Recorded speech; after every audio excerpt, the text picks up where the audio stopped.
राधे राधे। आप सबका मेरे चैनल में स्वागत है। चलिए आज एक धार्मिक कहानी सुनते हैं, त्रिया चरित्र। जो भी मनुष्य इस कहानी को पूरा सुनता है वह कभी भी अपने जीवन में धोखा नहीं खाता है। इस कहानी को सुनकर आप अपने जीवन में कई बदलाव ला सकते हैं।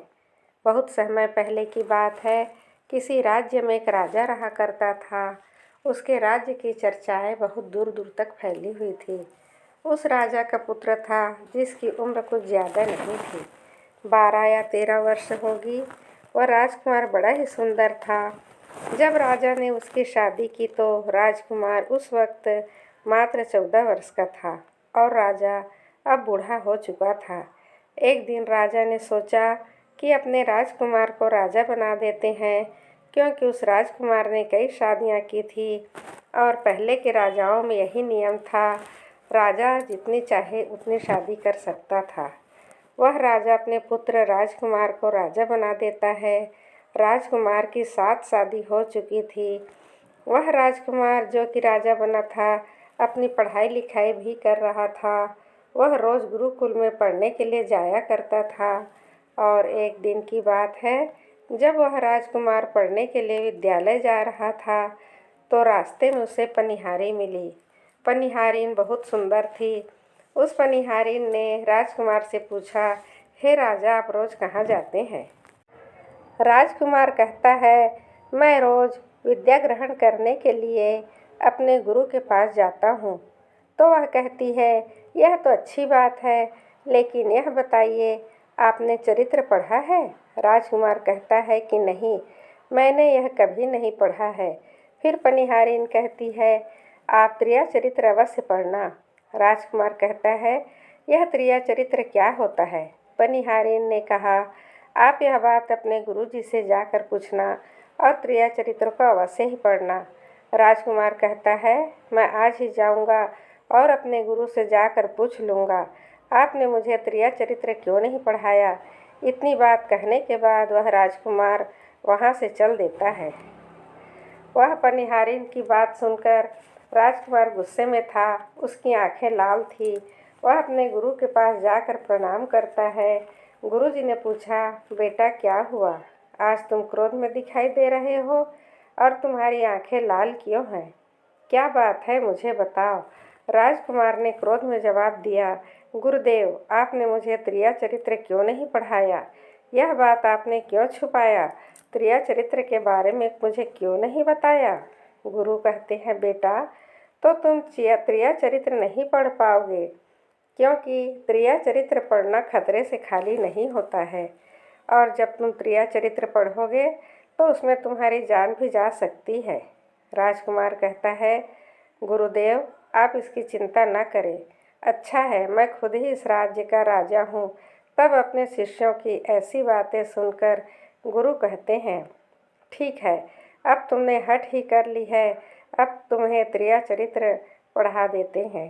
त्रिया चरित्र पढ़ते पढ़ते राजकुमार को 1 साल हो गया और जब 1 वर्ष हो गया तो गुरु ने कहा, बेटा, अब तुम्हारी पढ़ाई पूरी हो चुकी है, अब तुम घर जा सकते हो और आज से अपने राज्य को चला सकते हो। अब तुम्हें यहाँ आने की कोई आवश्यकता नहीं है। राजकुमार कहता है, ठीक है गुरुदेव। राजकुमार जैसे ही जाने को होता है, गुरुदेव उसे रोक लेते हैं और कहते हैं, बेटा, मैं तुम्हें एक यंत्र देता हूँ। यह जब तुम इसे अपने कानों में लगाओगे तो कोई भी तुम्हें पहचान नहीं पाएगा और तुम उसे पहचान लोगे। राजकुमार यंत्र अपने हाथ में ले लेता है। गुरु कहते हैं, तुम इस यंत्र को ले जाओ और रात के 12 बजे आज ही के रात में अपने महल से निकल करके जंगल की तरफ जाना और पूर्व दिशा की ओर जाना। जब तुम पूर्व दिशा की ओर जाओ तो यह यंत्र अपने कानों में लगा लेना, वहीं पर खड़ा हो जाना। वह राजकुमार कहता है, ठीक है, ऐसा ही करूँगा। फिर राजकुमार गुरुकुल से महल की ओर चल देता है और जब रात के 12 बज जाते हैं और उस राजकुमार की 7 पत्नियां सो जाती हैं, तब आधी रात के समय वह राजकुमार अपने हाथों में यंत्र लेकर महल से जंगल की तरफ चल देता है। राजा जंगल में पूर्व दिशा की ओर जाता है और वहां जाकर अपने कानों में यंत्र लगा लेता है और वहीं पर खड़ा हो जाता है। उसने क्या देखा? वही पनिहारिन जो मुझे रास्ते में मिली थी। वही पनिहार एक थाली में खाना लेकर जंगल की ओर जा रही है। वहाँ थोड़ी ही दूरी पर एक संत अपनी कुटिया में रहते थे। वह पनिहारिन इस संत के पास खाना लेकर जा रही थी। राजा ने देखा, यह तो वही पनिहारिन है जिसने मुझसे कहा था कि त्रिया चरित्र की पढ़ाई करो। लेकिन पनिहारिन उस राजा को नहीं पहचान पाई, क्योंकि राजा के कानों में यंत्र लगा हुआ था। यंत्र लगने की वजह से किसी को भी पहचान सकता था। राजा ने अपने मन में सोचा कि चलो उसके पीछे चलते हैं। यह आधी रात को भोजन लेकर संत की कुटिया की तरफ क्यों जा रही है? इसका क्या कारण है? वह राजा भी उसके पीछे पीछे छुपता हुआ चल दिया। अब वह पनिहारिन उस कुटिया में उस बाबा के यहाँ पहुँचती है। उस बाबा के पास जादू की पोटली थी और वह बाबा जादूगर था। राजा पीछे पीछे गया और वह छुप कर देख रहा था कि वह पनिहारिन औरत को बाबा क्या करेंगे। बाबा ने पनिहारिन से कहा, अरे पनिहारन, पहले तो मुझे यह बता, आज आने में इतनी देर कैसे लग गई? हाथ जोड़कर पनिहारन कहने लगी, महात्मा जी, मेरा विवाह हो चुका है। मेरे पति मुझे ले जाने के लिए आए हैं। उसे लेकर कल चले जाएंगे, इसलिए हम उन्हें सुलझाने में थोड़ी देर लग गई और यहाँ आने में देर हो गई। जब यह बात साधु ने सुनी कि पनिहारिन का विवाह हो चुका है और उसका पति इसे लेने आया है, तो साधु कहता है कि पनिहारिन, इसका मतलब है तुम अपने पति के साथ जाना चाहती हो, तो हमारे पास क्यों आई हो? पनिहारन कहती है, मैं आपके बिना नहीं रह सकती हूँ, मैं आपके बिना नहीं जी सकती हूँ। तो साधु कहता है कि पनिहारिन, इसके लिए तुम्हें काम करना होगा। साधु एक बड़ा सा चाकू निकालता है और पनिहारिन से कहता है, जाओ अपने पति के गर्दन काट कर यहाँ लेकर आओ। उसने उस पति को मार दो जो हमारे और तुम्हारे बीच में दरार बन रहा है। तब मैं तुम्हें रख लूँगा, तुमसे विवाह करूँगा, तुम्हें अपनी पत्नी बनाऊँगा। बिना कुछ सोचे समझे वह चाकू को ले लेती है और दौड़ते हुए अपने घर आ जाती है। उसका पति सो रहा था। वहाँ जाकर अपने पति की गर्दन काट देती है और उसकी गर्दन को लेकर साधु के पास आती है। और जो राजकुमार थे उसके पीछे पीछे उसका सारा कारनामा देख रहे थे। जब साधु ने देखा कि अपने पति को मार करके उसकी गर्दन यहाँ लेकर आई है, साधु को बहुत गुस्सा आया। उसने उसे लात मारी और कहा, भाग जाओ यहाँ से। जब तू अपने पति की नहीं हो सकी, जिसके साथ तूने 7 फेरे लिए, तो तू मेरी क्या होगी? जल्दी भाग जा यहाँ से। अगर मेरे पास दोबारा आई तो मैं तुझे जीवित नहीं छोड़ूंगा। साधु की बात सुनकर उस पनिहारिन को ऐसा लगा जैसे उसके पैरों तले जमीन खिसक गई हो। फिर भी अपने पति की कटी हुई गर्दन घर लेकर के आई। उसके गर्दन जोर देती है और वहीं बैठ जाती है। और इधर जैसे ही सवेरा हुआ, अपने पति के पास बैठकर रोने लगती है और चिल्लाने लगती है। कहती है, देखो देखो, किसी ने मेरे पति की हत्या कर दी। लेकिन रात में उस पनिहारिन का सारा कारनामा राजकुमार देख चुका था। इधर सारे गांव वाले पनिहारिन के घर चले जाते हैं और उसके पति की लाश को लेकर गांव के बाहर जाते हैं उसका दाह संस्कार करने के लिए। और वह पनिहारिन भी पीछे से भागती हुई रोती हुई चली जा रही थी। और उधर राजकुमार भी जा रहे थे, जो कि अपने राज्य के राजा बन चुके थे। पनिहारिन भागती हुई चिल्लाती हुई पहुंची और कहने लगी, मैं सती बनूंगी, क्योंकि अगर जब मेरे पति ही नहीं रहे तो ऐसे जीवन का क्या फ़ायदा है। मैं इन्हीं के साथ सती हो जाऊंगी। राजा को उसकी बातें सुनकर हंसी आ जाती है और राजा कहता है, त्रिया चरित्र जाने ना कोई, और कसम मेरी की हुई सती राजकुमार की यह बात और कोई नहीं समझ पाया, लेकिन वह पनिहारिन समझ जाती है। कहती है कि राजा साहब, आप हमारे ऊपर यह बात कह रहे हैं, लेकिन चलिए कोई बात नहीं, मैं सती हो जाऊंगी। लेकिन पनिहारिन जाते जाते कहती है, तुम्हें एक बात बताती हूँ। राजकुमार कहता है, क्या है बताओ। पनिहारिन कहती है, राजा साहब, आप जब चटाई पर बैठे तो चटाई को झाड़ कर बैठना। राजा कहता है, यह पनिहारिन क्या कह रही है? मैं तो राजा हूँ, मुझे चटाई पर बैठने की क्या आवश्यकता है? पनिहारिन कहती है, नहीं, जब भी तुम्हें नौबत आए चटाई पर बैठने की तो तुम चटाई को झाड़ कर बैठना। राजकुमार कहता है, चलो ठीक है, अगर तुम कह रही हो तो मैं ऐसा ही करूँगा। और कहने के बाद वह पति के साथ सती हो जाती है और राजकुमार उनका अंतिम संस्कार करवा कर अपने घर को आ जाते हैं। इसी तरीके से पूरा दिन व्यतीत हुआ और उधर जब दूसरी रात आई, अपने गुरु के कहने के अनुसार वही यंत्र कान में लगाया और पूर्व दिशा की ओर उसी स्थान पर जाकर खड़ा हो गया जहाँ पर पिछली रात खड़ा हुआ था। दूसरी रात को राजकुमार ने क्या देखा? अपनी सातों पत्नियों को भोजन की थाली अपने अपने हाथों में लेकर उसी साधु की कुटिया की तरफ जा रही है। जैसे ही राजा ने अपने सातों पत्नियों को उस साधु की कुटिया की तरफ जाते देखा, राजकुमार के पैरों तले जमीन खिसक गई। वह अपने मन में सोचने लगा, यह क्या चक्कर है? तभी उनमें से एक रानी राजकुमार को देख लेती है, लेकिन रानियों ने अपने पति राजकुमार को नहीं पहचाने, क्योंकि राजकुमार अपने कानों में यंत्र लगाए हुए थे। वह यंत्र लगाने की वजह से राजा को कोई पहचान नहीं पाता था। उनमें से एक रानी कहती है, यह लड़का इतनी रात को यहाँ क्यों खड़ा है? तब रानियों ने उस लड़के को अपने पास बुलाया और कहा, कृपया आप हमारी सहायता करें, इस सामान को उस कुटिया तक ले चलो। बिना कुछ सोचे समझे राजकुमार ने वह थाली अपने हाथों में ले ली और अपनी रानियों के साथ कुटिया तक जाने लगा।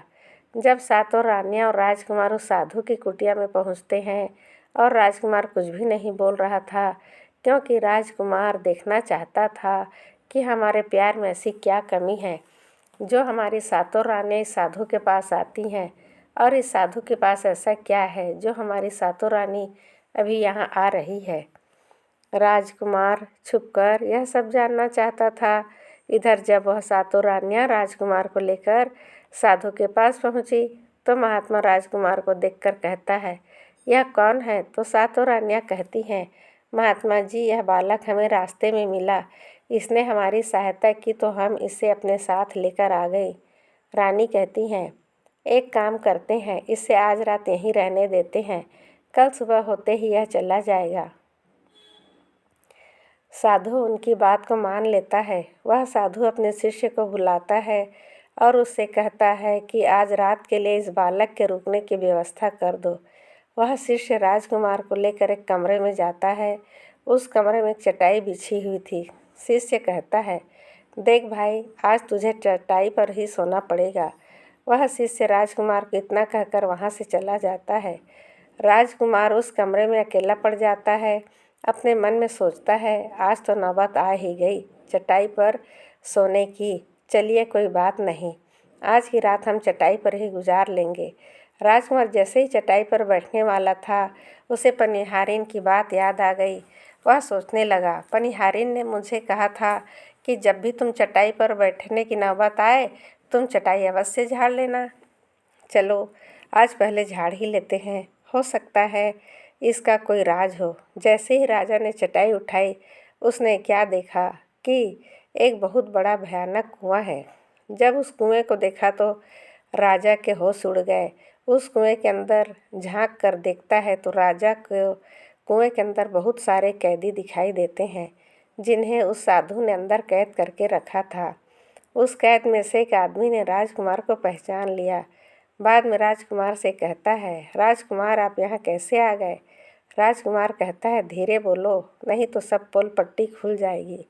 तब सभी कैदियों ने कहा, राजा साहब, आप यहाँ से भाग जाए। हम तो यहाँ से निकल नहीं पाए, लेकिन आप यहाँ से भाग जाएं, नहीं तो आपका भी यही हाल हो जाएगा जो कि हमारा हुआ है।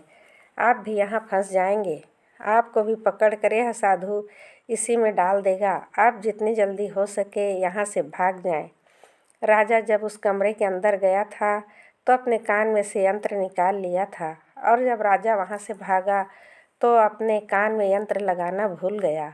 राजा को भागते उन रानियों और साधु ने देख लिया। रानियों ने जब राजा को भागते हुए देखा तो रानी कहती है, यह तो हमारे पति हैं। महात्मा से कहती हैं, महात्मा जी, अब तो हमारी सारी पोल पट्टी खुल जाएगी। यह तो हमारे पति हैं और भागे जा रहे हैं। उन्होंने हमें यहाँ देख लिया है। अब हमारा क्या होगा? साधु कहता है, तुम यहाँ क्या देख रही हो? जल्दी जाओ और अपने पति को पकड़ कर लाना। तो रानियाँ राजकुमार को पकड़ने के लिए दौड़ी दौड़ी जाती हैं, लेकिन वह राजकुमार तो राजा था। इतना तेज था कि वह अपने महल जा पहुंचा और घबराई रानियों के तो होश उड़ गए।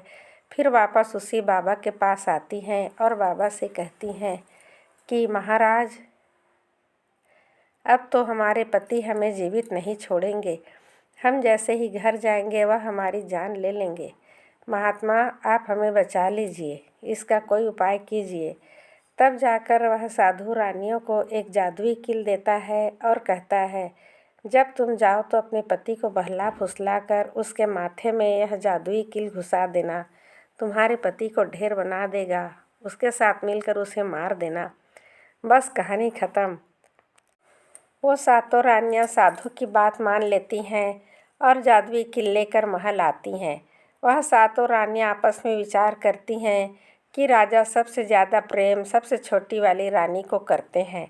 तो रानियां मिलकर जादू वाला कील छोटी रानी को दे देती हैं और कहती हैं, यह लो तुम्हारा काम है। तुम किसी भी तरह राजकुमार के सर में यह कील गाड़ देना। तो छोटी वाली रानी कहती है, ठीक है, और छोटी वाली रानी कील ले लेती है। जब राजा ने उन सातों रानियों को आते हुए देखा तो क्रोध में कहा, पहले तुम यहीं रुको। पहले मुझे यह बताओ, हमारे राज में और मुझ में ऐसी क्या कमी है? तुम आधी रात को साधु के पास जाते हो, इसका क्या कारण है? सातों रानियां हाथ जोड़कर कहती हैं, महाराज, हमें माफ़ कर दीजिए। हमें लगता है उस साधु बाबा ने हम पर कोई जादू टोना कर दिया था, इसलिए हमसे ऐसी गलती हो गई। आइंदा ऐसी गलती अब कभी नहीं होगी। छोटी रानी की बातों को सुनकर राजा उनकी बातों को मान लेता है, क्योंकि वह छोटी रानी से बहुत प्रेम करता है। वह राजा भी सोचने लगता है, शायद उस बाबा ने ही उन पर कोई जादू टोना किया होगा, और अपनी सातों पत्नियों को माफ़ कर देता है। कहता है, ठीक है, तुम अपने कमरे में चली जाओ। सबसे छोटी रानी, जिसे राजकुमार बहुत प्रेम करता था, वह राजकुमार को खाना खिलाती है और राजकुमार को सुला देती है। जब वह राजा सो गया तो रानियां भी वहीं आ जाती है। सबसे छोटी रानी थी, वह जादुई कील निकालती है और राजा के माथे में घुसा देती है। राजा पूरा तेजी से उठा, लेकिन इतने समय में वह ढेर बन चुका था। अब उस राजा में उतनी शक्ति नहीं थी उन सातों रानियों से मुकाबला कर सके। वह सातों रानियां उस राजा को पकड़ने लगी। राजा फिर भी हिम्मत नहीं हारी। अपने महल के खिड़की से कूदकर राजा भागते भागते अपने गुरु के पास पहुंच गया और कहने लगा, गुरुजी, मुझे माफ़ कीजिए, मेरी जान बचाइए, नहीं तो मैं मर जाऊंगा। गुरु कहते हैं, बेटा, मैंने तुमसे कहा था तुम त्रिया चरित्र मत सीखो, इसमें जान भी जा सकती है। देखा इसका नतीजा। राजकुमार कहता है, गुरुदेव, मुझे माफ़ कर दो और जल्दी मेरी जान बचाओ, नहीं तो मैं मारा जाऊंगा। मेरी पत्नी ने मेरे सर में जादुई कील ठोकी है, जिसकी वजह से मैं ढेर बन चुका हूँ। गुरुजी ने जब ध्यान से देखा तो कहा, यह वही कील है जो साधु ने दिया है। मैं तुम्हें अब नहीं बचा सकता। राजकुमार कहता है, नहीं गुरुदेव, ऐसा मत कहिए। मैं आपका शिष्य हूँ, आपका कर्तव्य है मेरी जान बचाना। तो गुरु कहते हैं, बेटा, मैं तुम्हें बचा तो नहीं सकता, लेकिन एक उपाय है। राजकुमार कहता है, क्या उपाय है? तब अपने शिष्य को ऐसी बात सुनकर गुरु कहते हैं, हम तुम्हें तोता बना देंगे, और जब हम तुम्हें तोता बना देंगे तो तुम सुखवादी जाकर रहना, क्योंकि सुखवादी का जादू नहीं चलता। और जब तुम्हें बहुत प्रेम करने वाली स्त्री मिलेगी तो तुम पुनः राजकुमार बन जाओगे। राजकुमार कहता है, ठीक है गुरुदेव, आप हमें तोता बना दीजिए। तो गुरुदेव उसे तोता बना देते हैं और वह तोता बन के उड़ जाता है, सुखवादी में रहने लगता है। इन सातों रानियां उस राजकुमार को खोज रही थी। जब राजकुमार नहीं मिला तो फिर से बाबा के पास जाती है और कहती हैं कि बाबा जी, वह रात को राजा भाग चुका है, आप अपनी पोटली निकालिए और देखिए वह कहाँ है। वह महात्मा अपनी पोटली खोलता है और देखने लगता है। वह राजकुमार तोता बनकर सुखवादी बात रानियों को बताता है तो रानियां कहती हैं, स्वामी अब क्या करें। वह साधु कहता है, अब तुम अपने राजमहल में जाओ और जाकर के घोषणा कर दो कि जो भी तोता पकड़ के लाएगा हम उसे 5 सोने के सिक्के देंगे। जो तोता पकड़ कर लाएगा हम उसे 5 सोने के सिक्के देंगे। उस राज्य के जितने भी बहेलिया थे वह तोता पकड़ने के लिए चारों तरफ घूमने लगते हैं और जो भी तोता पकड़ते हैं वह रानी के पास जाते और 5 सोने के सिक्के ले लेते, वहाँ से चले जाते और वह 7 रानियाँ उस तोते को मार देती थी। ऐसे ही धीरे धीरे बहुत समय निकल गया और वह राजकुमार जो तोता बनकर जहाँ गया था वहाँ सारे तोते को बहुत अच्छी अच्छी बातें सिखाता, उन्हें बहुत ज्ञान की बातें बताता था। सारे तोता को लगा कि यह तोता तो बहुत समझदार है, यह तोता तो बहुत अच्छी अच्छी बातें करता है, इसे हम अपना राजा बना लेते हैं। और सभी तोता मिलकर उसे राजा बना लेते हैं। राजकुमार सभी तोतों का राजा बन जाता है और वहीं छुपकर रहने लगता है। एक बहेलिया तोता पकड़ते पकड़ते सुखवादी पेड़ के पास पहुंच जाता है, जहां पर वह राजकुमार तोता बनकर छुपकर रहता था। जब उस बहेलिया ने इतने सारे तोते को देखा तो अपने मन में सोचा, अगर हम इतने सारे तोते पकड़कर रानी के पास ले जाएंगे तो हमें बहुत सारे सोने के सिक्के मिल जाएंगे। लेकिन वह बहेलिया सोचता है, मैं इतने सारे तोते पकड़कर कैसे ले जाऊं। फिर अगली सुबह सारे तोते दाना चुगने के लिए उड़ जाते हैं। तभी वह बहेलिया उस पेड़ के पास जाकर उसकी डालों पर चाकू से कट लगा देता है, जिस कारण से उस पेड़ की गोंद निकलती है और उस गोंद के कारण तोते उस पेड़ पर चिपक जाने वाले थे। बहेलिया वहीं छिपकर बैठकर यह नज़ारा देखने के लिए इंतज़ार करता है और जब शाम हुए सारे तोते उड़कर वापस उसी पेड़ पर जा बैठे, तभी उन सारे तोतों के पंख और पैर उस गोंद में फंस गए। वे सभी पेड़ की शाखाओं पर चिपक गए, क्योंकि पेड़ पर हर जगह गोंद ही गोंद थी। अब सारे तोते उस गोंद में पूरी तरह से चिपक गए थे। उनके साथ राजकुमार तोता भी शामिल था। तभी वे सारे अपने गुरु राजकुमार तोते से अपनी अपनी जान बचाने के लिए सलाह मांगने लगे। और एक तोता कहता है, हे राजन, आप कुछ भी करो लेकिन हमें आज़ाद करो, नहीं तो सुबह बहेलिया आएगा और हमें पकड़ कर ले जाएगा तथा मार डालेगा। तभी राजकुमार उन सभी को शांत करके कहता है, मेरी बात को ध्यान से सुनो। जब सुबह बहेलिया आएगा तुम सभी मरने का नाटक करो, जिस कारण से वह बहेलिया तुम्हें निकाल कर ज़मीन पर रख देगा। उसे ऐसा आभास होना चाहिए कि सारे तोते मर चुके हैं। समय रहते तुम सभी उड़कर अन्य सुरक्षित जगह पर जाना, बाकी मैं सब कुछ संभाल लूँगा। फिर वे सभी अपनी योजना के अनुसार पेड़ पर लटक गए, मानो जैसे सभी मर चुके हैं। फिर दूसरी सुबह जब बहेलिया वहाँ आता है तो वह देखता है कि सारे तोते मर चुके हैं और उसे इस बात का अफसोस हो रहा था कि सारे तोते मर चुके हैं। इसलिए वह सभी को पेड़ से निकाल कर ज़मीन पर रख देता है। तभी सही मौका देखकर सारे तोते झट से उड़ गए। दूसरी तरफ उसने देखा कि जो राजकुमार था, जो तोता बना हुआ था, वह वहीं पर रह गया है। नीचे जितने भी तोते थे वह सभी उड़कर भाग गए। बहेलिया ने सोचा, अरे यह क्या हुआ, इस पेड़ पर सिर्फ एक ही तोता है जो कि मरा लटका हुआ है। जितने तोते मैंने छुड़ाकर नीचे फेंका वह सभी उड़कर भाग गए। बहेलिया ने सोचा, इसका मतलब यह सारे तोतों ने मिलकर मेरे साथ धोखा किया है। अब राजकुमार जो था, जो तोता बना हुआ था, वही सिर्फ पेड़ पर लटका हुआ था। वह बहेलिया कहता है, यह सब तुम्हारी चाल है, चलो अब तुम्हें लेकर जाऊंगा और रानी के हाथ बेच दूंगा, मुझे 5 सोने के सिक्के मिल जाएंगे। इधर वह बहेलिया उस तोता को बेचने के लिए रानी के पास जाने लगता है। रास्ते में तोता कहता है, तुम मुझे कहाँ ले जा रहे हो? तो वह बहेलिया कहता है, मैं तुम्हें बेचने के लिए रानी के पास ले जा रहा हूँ। अगर मैं तुम्हें वहाँ बेच दूँगा तो मुझे 5 सोने के सिक्के मिलेंगे। राजकुमार कहता है कि मैं अगर तुम्हें 500 सोने के सिक्के दिला दूँ तो क्या तुम मुझे नहीं बेचोगे? बहेलिया कहता है, तुम मुझे 50,000 सोने के सिक्के कैसे दिलाओगे? मित्रों, तोता कहता है, राजा सुखवादी वहीं बेचो, मूल्य मैं स्वयं बताऊंगा। बहेलिया उस तोते की बात मान लेता है और रानी के पास बेचने की जगह राजा के राज्य के मेले में तोता को बेचने चला जाता है।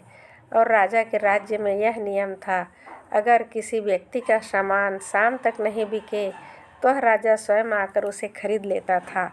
बहेलिया उस तोते को लेकर बाजार में पहुंचा हुआ था। जब कोई व्यक्ति उस तोते को खरीदने आता तो वह पूछता, यह कितने का है? तो वह बहेलिया कहता, यह तोता अपना दाम स्वयं बताएगा।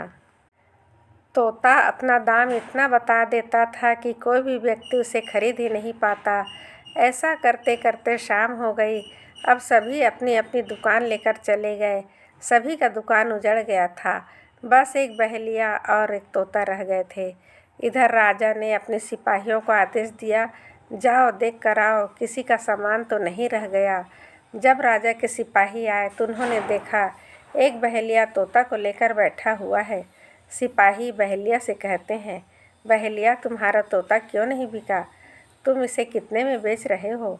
तोता कहता है, जो उन्हें 500 सोने के सिक्के देगा वही मुझे खरीद पाएगा।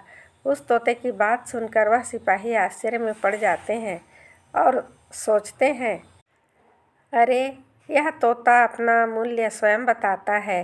तब सिपाही के राजा के पास जाते हैं और राजा को सारी बातें बताते हैं और कहते हैं, एक बहेलिया एक तोता लेकर बैठा हुआ है, लेकिन वह तोता अपना मूल्य स्वयं ही बताता है। वह इतना महंगा बताता है, शायद इसीलिए उसे कोई खरीद नहीं सका। राजा सिपाहियों से पूछता है, वह अपना मूल्य कितना बता रहा है? तो सिपाही कहते हैं, अपना मूल्य 500 सोने के सिक्के बता रहा है। चलिए हम खरीदेंगे। अगर नहीं खरीदेंगे तो हमारे राज्य की बदनामी होगी कि राजा के बाजार में एक तोता नहीं बिका। इसीलिए राजा अपने मंत्रियों के साथ अपने रथ पर सवार होकर बाजार में पहुंचता है। कहता है, इस तोते का क्या मूल्य है? कितना है? बहेलिया हाथ जोड़कर कहता है, राजा साहब अपना मूल्य तोता स्वयं बताएगा। राजा ने तोते से पूछा। तोता कहता है, राजा साहब जो इन्हें 50,000 सोने के सिक्के देगा वही मुझे खरीद पाएगा। अपने सिपाहियों से 500 सोने के सिक्के मांगा है और बहेलिया को पकड़ा देता है और तोते को लेकर महल चला जाता है। तोता कहता है, राजा साहब जो इन्हें 500 सोने के सिक्के देगा वही मुझे खरीद पाएगा। अपने सिपाहियों से 500 सोने के सिक्के मंगवा कर राजा ने बहेलिया को पकड़ा दे दिया और तोते को लेकर अपने महल चला जाता है। वह तोता बहुत ही बुद्धिमान था, क्योंकि वह राजा था। वह तोता राजा को बहुत अच्छी अच्छी बातें बताने लगा। जब राजा पर कोई खतरा आने वाला होता तभी वह तोता बता देता कि राजा साहब आप पर खतरा आने वाला है। और इसी तरह सब उस तोते से अधिक प्रेम करने लगे। जब यह बात रानी को पता चली कि राजा ऐसा तोता लेकर आए हैं जो कि बोलता भी है और बहुत अच्छी अच्छी बातें बताता है, तो रानियाँ राजा से कहती है, उस तोता को मेरे पास भिजवा दीजिए। हम भी उस तोते को देखना चाहते हैं, हम उस तोते से बातें करना चाहते हैं। राजा अपने मंत्रियों से कहकर वह तोता रानियों के पास भिजवा देते हैं। रानी उस तोते से बातें करके बहुत खुश हो जाती है। रानी भी तोते से बहुत प्रेम करने लगती है और कहती है, वाह रे तोता, इसीलिए तुझे राजा साहब ने 500 सोने के सिक्के देकर खरीदा है। राजा की एक पुत्री थी जो कि बड़ी सुंदर थी। रानी अपनी पुत्री से कहती है, आज से तुम इस तोते का ध्यान रखो और कल तुम इसे अच्छे से धोकर नहला देना। वह राजकुमारी भी उस तोते से बहुत प्रेम करती है। जैसे ही सुबह हुई, राजकुमारी उस तोते को लेकर नहलाने जाती है। राजकुमारी तोते को नहला रही थी तो उसने देखा तोते के सिर पर कील सा कुछ लगा हुआ है। राजकुमारी उसको निकाल देती है। राजकुमारी जैसे ही कील को निकालती है, वह तोता पहले वाला एक सुंदर सा राजकुमार बन जाता है। उसे देखकर राजकुमारी घबरा जाती है। राजकुमार कहता है कि तुम घबराओ नहीं, यह कील वापस से मेरे सर में लगा दो, मैं फिर से तोता बन जाऊंगा। इसके बारे में तुम्हें रात्रि में बताऊंगा। तुरंत ही वह राजकुमारी कील राजकुमार के सर में लगा देती है और वह वापस से तोता बन जाता है। रात को राजकुमारी तोते को लेकर अपने कमरे में जाती है और उसके सर से कील निकाल देती है और वह तोता फिर से राजकुमार बन जाता है। राजकुमार अपनी सारी दास्तान उस राजकुमारी को बताता है और कहता है, माफ़ करना, यह दास्तान तुम किसी को नहीं बताना, नहीं तो मेरी जान चली जाएगी। राजकुमारी इसके बारे में अपने माता और पिता को भी नहीं बताती।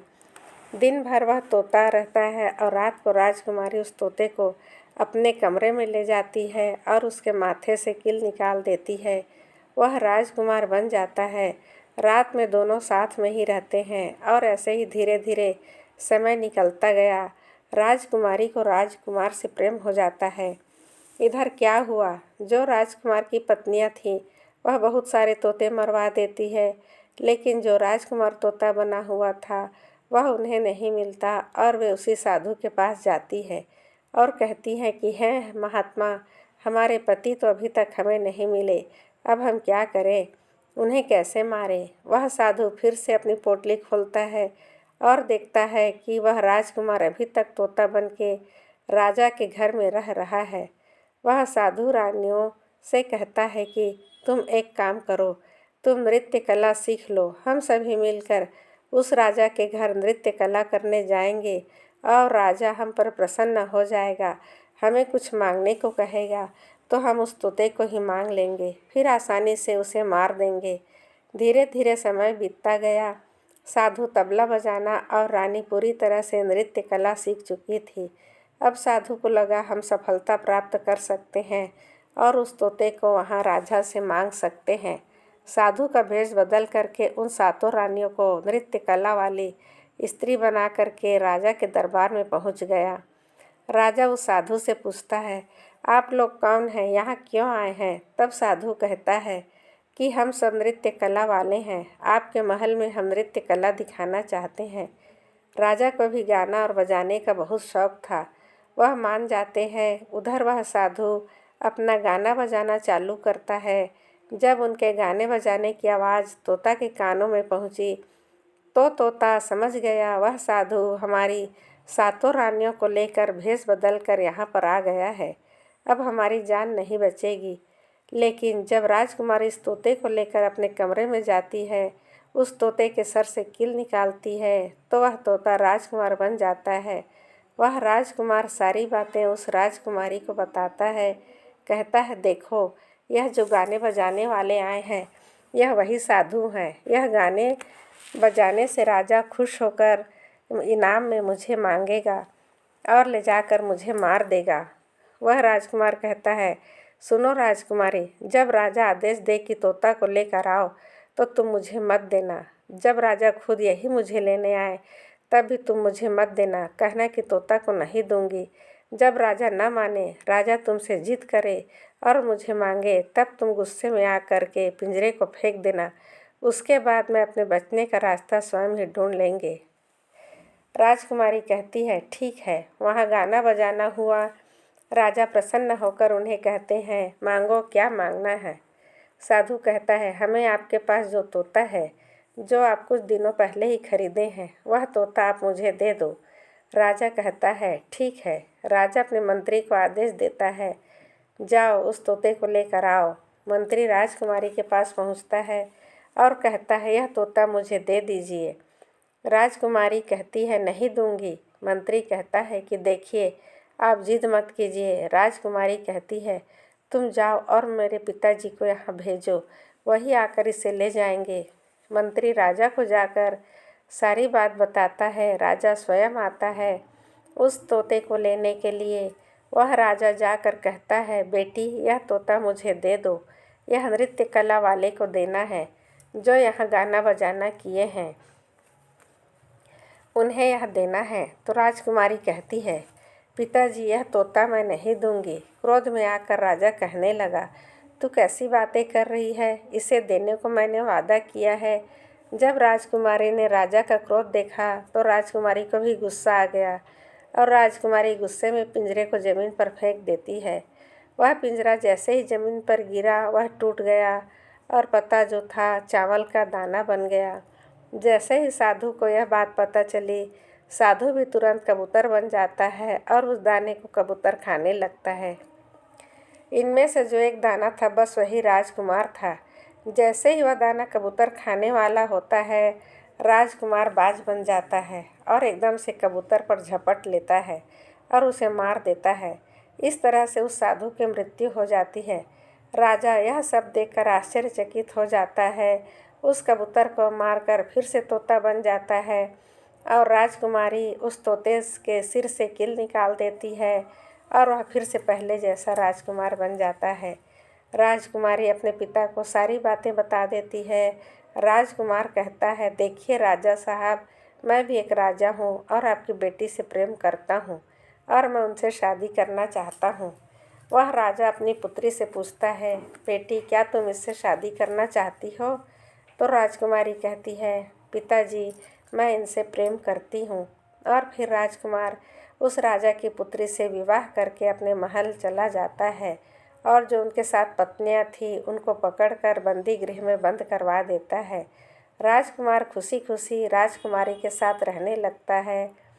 जब कोई स्त्री कभी कभी किसी परिस्थिति में चतुराई या चालाकी दिखाती है या दूसरों को बेवकूफ़ मानते हुए कोई अभिनय ढोंग पाखंड करती है, उसे ही त्रिया चरित्र कहते हैं, जिसे पढ़ने के बाद राजा को अपनी जान बचाने के लिए क्या क्या नहीं करना पड़ा, क्योंकि राजा को स्त्री के त्रिया चरित्र की पूरी जानकारी हो चुकी थी।